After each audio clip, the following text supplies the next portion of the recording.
চলো অঙ্কিতার সঙ্গে কিছু আমরা দেখি বডি পার্টসের ইংরেজি জানে কি না সে নিয়ে আমরা একটু আলোচনা করছি। আচ্ছা অঙ্কিতা, হেড মানে কি? হেড মানে মাথা। আচ্ছা, হিয়ার মানে কি? হিয়ার মানে চুল। বাহ। আচ্ছা, হ্যান্ড মানে কি? হ্যান্ড মানে হাত।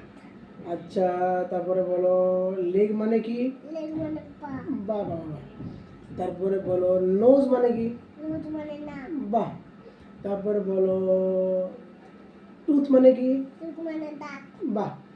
নেক্সট তুমি বলো ফিঙ্গার মানে কি? ফিঙ্গার মানে আঙ্গুল। বাহ। তারপরে বলো আমাদের ইয়ার মানে কি? ইয়ার মানে চুল। আরে ওটা তো হিয়ার, আর ইয়ার মানে কি? ইয়ার মানে হাত। হ্যান্ড মানে হাত, আর ইয়ার মানে কি? ইয়ার মানে ইয়ার মানে কান, ইয়ার মানে কান।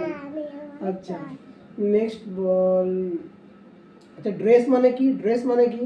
ড্রেস মানে জামা। আচ্ছা, নেক্সট আর কি আছে? আচ্ছা ফোরহেড মানে কি?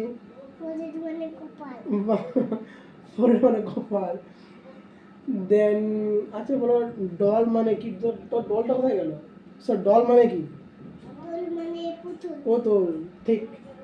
আচ্ছা next, it is a kind of doll. It is a kind of doll, small doll. Next you can say আচ্ছা স্মাইল মানে কি? স্মাইল মানে পুতুল। না, স্মাইল মানে কি? স্মাইল মানে হাসা। স্মাইল মানে একটু হাসা, আর লাফ মানে জোরে জোরে হাসা। স্মাইল মানে একটু একটু হাসা, আর লাফ মানে জোরে জোরে হাসা। Thank you.